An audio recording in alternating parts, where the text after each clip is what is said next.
आबोली या मालिकेच्या 27 डिसेंबरच्या भागामध्ये अंकुश रमाला सांगत असतो, रमा मी जरा आबोलीला बाहेर घेऊन जातोय. रमा थोडीशी घाबरते, कारण आबोली बाहेर पडल्यावरती काही प्रॉब्लेम करेल असं तिला वाटत असतं. मग अंकुश म्हणतो, रमा काळजी करू नको, आज चाळीतली मंडळी बरीचशी बाहेर गेलेत, दुसऱ्या चाळीमध्ये काहीतरी प्रोग्राम आहे ना, त्यामुळे तू काळजी करू नकोस. यावरती आबोली म्हणते, आई खरंच माझ्याकडून दुसरं कोणाला त्रास होईल असं मी काही वागणार नाही. मग अंकुश आणि आबोली बाहेर बेंचवरती येऊन बसतात, जेणेकरून आबोलीला मोकळ्या वातावरणामध्ये फ्रेश वाटेल, तिला काही 4 गप्पा मारता येतील. म्हणून अंकुश तिला टेबलवरती बसवतो आणि म्हणतो, आबोली हे बघ, मला असं वाटते तू लवकरात लवकर बरी हो, मग आपण कुठेतरी छानपैकी फिरायला जाऊया. आबोली म्हणते, हो सर, तुम्ही ना काळजी करू नका, मी लवकरच बरी होईन, मग आपण फिरायला जाऊ. असं म्हणत आबोली आता बेंचवरती बसली असताना अंकुशला कॉल येतो आणि तो कॉल उचलण्यासाठी एका बाजूला जातो. तोपर्यंत बहुरूपी येतो. आबोलीला म्हणतो, आबोली तू मला कितीही अडकवण्याचा प्रयत्न केलास ना, तरी मी तुला अजिबात मला अडकवू देणार नाही. तुला माहिती आहे ना, अंकुशला फॉरेन डेलिकेसीकडून खूप मोठी ऑफर आलेली आहे आणि तो ज्या वेळेला ही फॉरेन डेलिकेसीची हे सगळं सिक्युरिटी सांभाळायला बाहेर पडेल ना, तेव्हा त्याला मी संपवणार आहे. आता तुझा अंकुश तुझा राहणार नाही, त्याला मी संपवणार, त्याच वेळेला मी शांत बसणार. आबोली म्हणते, अंकुश सरांना काही करण्याच्या आधी माझ्यावरून तुला त्रास द्यायला लागेल, मी इथे उभी आहे, अंकुश सरांना मी काही होऊ देणार नाही. यावरती बहुरूपी म्हणतो, आबोली तू फक्त बघत बस, उद्याच्या दिवसाला फॉरेन डेलिकेसीच्या कामासाठी ज्या वेळेला तो बाहेर पडेल ना, मी त्याला संपवणार. आबोली म्हणते, तुझी हिंमत कशी झाली रे हे बोलायची? असं म्हणत ती बहुरूप्याची कॉलर धरते आणि अंकुश सर लवकर या, अंकुश सर लवकर या असं किंचाळते. आता अंकुशला आवाज ऐकू जातो, आबोली काय झालं, आबोली काय झालं असं म्हणत तो आता बाहेर येतो. तोपर्यंत बहुरूपी पळून जात असतो. आबोली त्याचा पाय धरते आणि त्याला पकडून ठेवण्याचा प्रयत्न करते. बहुरूपी तिथे असलेली एक कुंडी उचलतो, आबोलीच्या डोक्यात घालण्याचा प्रयत्न करतो, पण तितक्यात अंकुशची चाहूल लागते. बहुरूपी पळून जातो. बहुरूपी पळून गेल्यावरती अंकुश येतो आणि आबोली काय झालं, आबोली काय झालं असं म्हणत आबोलीला तो आता विचारायला लागतो. आबोली म्हणते, सर अहो तो आला होता, तो इथे आला होता. अंकुश म्हणतो, कोण? यावरती आबोली म्हणते, सर बहुरूपी आला होता आणि त्या बहुरूप्याने मला ना तुम्हाला उद्या मारण्याची धमकी दिली. उद्याच्या बाहेर तुम्ही पडू नका, उद्याच्या दिवस तरी फक्त घरात राहा. अंकुश म्हणतो, आबोली खबरदार, माझ्या कामाच्या बाबतीत मी कोणताही हलगर्जीपणा करू देणार नाही. माझं काम महत्त्वाचं आहे आणि उद्याचं तर खूप महत्त्वाचं आहे. तुला माहिती आहे का, फॉरेन डेलिकेसीची ऑर्डर आलेली आहे आणि या फॉरेन डेलिकेसीच्या मला ह्या ड्युटीवरती लावलेलं आहे, तुला कळतं आहे का? असं म्हणत अंकुश काही ऐकायला तयार नसतो. मग आबोली चिंतेत पडते, कारण उद्या जर बहुरूप्यांनी अंकुश सरांना काही केलं तर मला काय करता येणार नाही. मग आबोली सांगत असते, सर ऐका ना, प्लीज तुम्ही राहू नका, त्या बहुरूप्यांनी धमकी दिली. अंकुश म्हणतो, तुला मी सांगितलं ना, बहुरूपी हा तुझा भास आहे, माझ्या हाताने स्वतः मी त्याला अग्नी दिलाय, त्यामुळे आता मात्र तू मला काही सांगू नको. तितक्यात अंकुशला खोकला येतो. आबोली म्हणते, सर इतका खोकला का बरं तुम्हाला आलाय? अंकुश म्हणतो, काहीतरी हवामान बदललंय ना म्हणून. यावरती आबोली म्हणते, थांबा मी तुमच्यासाठी काढा करायला जाते. आणि मग आबोली रात्रीच्या वेळेला काढा करण्यासाठी किचनमध्ये येते. रमा म्हणते, काय गं आबोली काय करतेस? आबोली म्हणते, आई मी यांच्यासाठी काढा बनवत आहे.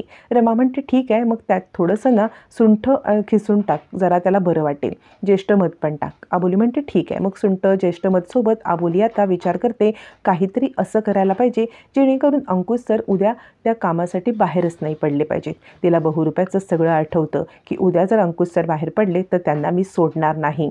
असा विचार करत आता आबोली त्याच्यामध्ये झोपेची गोळी टाकते. झोपेची गोळी त्या काढ्यामध्ये टाकते, जेणेकरून अंकुश खूप उशिरापर्यंत झोपून पडेल आणि सकाळी उठून जाऊच शकणार नाही. सॉरी अंकुश सर, मी तुम्हाला हे सगळं त्रास देत आहे, पण तुमच्या जीवापेक्षा मला काही महत्त्वाचं नाही. असं म्हणत आबोली ती गोळी त्या काढ्यात टाकते. अंकुशला तो काढा देते. अंकुश रात्री झोपताना तो काढा घेतो आणि गाढ झोपी जातो. दुसऱ्या दिवशी सकाळी त्याला काही जागच येत नाही आणि रमा, आजी, राघू या तिघींनाही माहीत नसतं की अंकुशला कुठे जायचं आहे म्हणून. त्यामुळे त्या तिघीजणी अंकुशला काही उठवत नाहीत. माहीत असतं ते फक्त आबोलीला. मग दुपारचे 12:30 वाजून जातात. 2 वाजायला येतात, तरीसुद्धा अंकुश उठत नाही. 2 वाजता त्याला जाग येते. 2 वाजता जाग आल्यावरती अंकुश उठतो आणि काय हे, इतका वेळ कसा मी झोपलो, इतका वेळ मला कोणी उठवलं पण नाही, असं म्हणत तो बाहेर येतो. त्यावेळेला क्रिश त्याला सांगायला येतो, सर खूप मोठा प्रॉब्लेम झाला आहे, तुम्ही लवकरात लवकर चला इथून. यावरती अंकुश म्हणतो, काय झालं क्रिश? क्रिश सांगतो, अहो फॉरेन डेलिकेसीचे त्या माणसांना आपल्याला सिक्युरिटी द्यायची होती, पण फॉरेन डेलिकेसीच्या माणसांना सिक्युरिटी देण्याच्या आधी आपली फौज तिकडे गेली, पण त्या फौजला फौजला इन्स्ट्रक्शन द्यायला कुणीच नव्हतं, कारण फौजला इन्स्ट्रक्शन अंकुश देणार असतो. अंकुश तिथला सर्वेसर्वा मेन असतो. त्यामुळे अंकुशला त्या फॉरेन डेलिकेसीच्या संरक्षणाची जबाबदारी असते. फोर्सला त्याला इन्स्ट्रक्शन द्यायचे असतात, पण त्या इन्स्ट्रक्शन न दिल्यामुळे वेळेवरती फॉरेन डेलिकेसीवरती अटॅक झालेला असतो. क्रिश सांगायला येतो आपलं मिशन फेल झाले, फॉरेन डेलिकेसीवरती अटॅक झालेला आहे. यावरती अंकुश म्हणतो असं कसं घडलं, मी तिकडे नसल्यामुळे हे सगळं घडलं आहे का, पण मी इतका वेळ झोपून कसा राहिलो, रमा राघू तुम्ही मला कुणीच उठवलं नाहीत. याच्यावरती अबोली विचार करते बापरे, माझ्यामुळे अंकुश सरांना केवढं काही काही भोगायला लागले, माझ्यामुळे अंकुश सरांवरती ही वेळ आली, खरंच चुकले मी, माझ्यामुळे अंकुश सरांना इतक्या मोठ्या संकटात मी टाकलं. आणि अबोली म्हणते सॉरी अंकुश सर. अंकुश म्हणतो तू का सॉरी बोलतेस. अबोली म्हणते मला त्या बहुरूप्याने धमकी दिली होती, काल रात्री तो बहुरूपी इकडे आला होता, त्याने मला धमकी दिली तुम्हाला मारण्याची, आणि तुम्ही आज जर त्या फॉरेन डेलिकेसीच्या सिक्युरिटीसाठी बाहेर पडला असतात तर त्याने तुम्हाला मारलं असतं, आणि म्हणून फक्त तुम्हाला वाचवण्यासाठी तुम्हाला काल मी काढा दिला ना, त्या काढ्यामध्ये मी गोळी टाकली होती झोपेची, आणि म्हणून तुम्ही झोपून राहिलात. अबोलीच्या या एक्सप्लेनेशनमध्ये सगळ्यांना खूप मोठा धक्काच बसतो. अबोलीने हे काय केलं याच्यामुळे देशाच्या सिक्युरिटीवरती सुद्धा आता संशय उभा राहिलेला असतो, अंकुशच्या कामावरती संशय उभा राहिलेला असतो, आणि हे फक्त आणि फक्त अबोलीच्या एका कृतीमुळे घडलेलं असतं. अंकुश चिडतो आणि म्हणतो वेड लागले तुला अबोली, का असं केलंस तू. अगं इतक्या वर्षाच्या माझ्या नोकरीमध्ये मी कोणत्याही प्रकारची हयगय नाही केली, आज तुझ्यामुळे माझ्याकडून हयगय झाली आणि इतका मोठा अनर्थ घडला. तुला कळतंय का, तू माझंच नाही तर पूर्ण पोलीस डिपार्टमेंटचं नाव खराब करायला टपलेली आहेस अबोली. अबोली म्हणते सर मला माफ करा, मला त्यावेळेला जे योग्य वाटलं ना ते मी केलं, तुम्हाला तुमच्या जीवाला धोका आहे हे मला कळलं म्हणून मी हे केलं, सर मला माफ करा, सर मला माफ करा.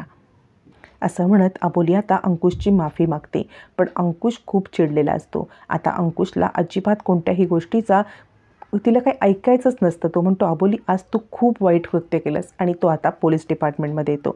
पोलीस डिपार्टमेंटमध्ये आल्यावरती DIG साहेब अधिकच चिडतात आणि ते म्हणतात अंकुश तुझ्याकडून ही अपेक्षा नव्हती रे, आज तू जे केलंस ना त्यामुळे सगळ्या पोलीस डिपार्टमेंटचं मान खाली घालायला लागली शर्मेनी. फॉरेन डेलिकेसीला आपण सिक्युरिटी देणार होतो, पण आज तुझ्यामुळे आपल्या देशाचं नाव खराब झाले. तुला कळतंय का, तुझ्यासारखा ऑफिसरची याद इथे काही गरज नाही आहे, आणि आत्तापर्यंत तुझ्या प्रत्येक कृतीकडे दुर्लक्ष करण्यात आलं, पण आत्ता नाही. या गोष्टीसाठी तुला 8 दिवस सस्पेंड करण्यात येते, आणि 8च दिवस काय, ॲक्च्युली तुला तर मी कायमचं सस्पेंड करीन, पण ॲक्च्युली तुझी आत्तापर्यंतची सगळं कामगिरी बघता तुला फक्त 8 दिवस सस्पेंड केलं आहे, पण तुझ्यावरचा माझा राग काही जाणार नाही, पोलीस डिपार्टमेंटच्या नावाला काळीमा फासलास. असं म्हणत आता मात्र ते ऑफिसर लेटर अंकुशच्या हातामध्ये देतात. अंकुशला खूप राग येतो.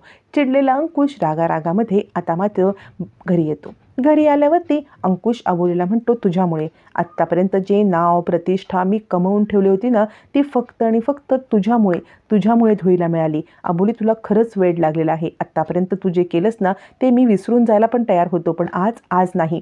आज तुझ्यामुळे माझ्या बाबतीत जे घडलंय ना त्यासाठी मी तुलाच फक्त जबाबदार धरणार. लक्षात ठेव, तुझ्यासारखी बायको असेल ना तर कोणताही नवरा पुढे जाऊच शकत नाही. अबोली तुझे आज केलंयस ना. अबोली सांगते सर ऐका ना, अहो तो खरंच मला दिसला होता. अंकुश म्हणतो बास झालं अबोली, आता नको. यावरती आजी म्हणते नको रे अंकुशा नको. अंकुश म्हणतो नाही. आजी म्हणते नको रे अंकुशा नको असं करू. अंकुश म्हणतो नाही आजी, या अबोलीला आता मात्र मी माफ करू शकत नाही, कारण हिच्यामुळे मी सस्पेंड झालोय. आता अंकुश सस्पेंड झालाय म्हटल्यावरती सगळ्यांनाच खूप मोठा धक्का बसतो, आणि आता इकडे खूप मोठा ड्रामा सुरू होतो.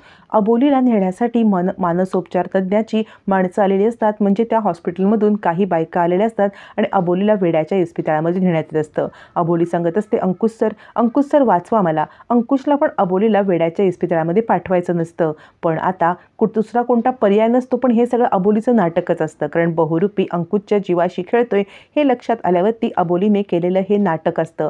मग अबोली आता मात्र त्या व्हॅनच्या दिशेने जाते. अंकुशला खूप वाईट वाटत असतं. नवरा म्हणून माझं कर्तव्य मी पार पाडू शकलो नाही, माझ्यामुळे आज अबोलीला या अवस्थेमध्ये पोहोचायला लागले असा विचार करत अंकुश असतो. रमा उदास असते, सगळे उदास असतात. नीता आणि चाळीतली सगळी मंडळी जमलेली असतात आणि आता अबोलीला व्हॅनमधून नेत असतात.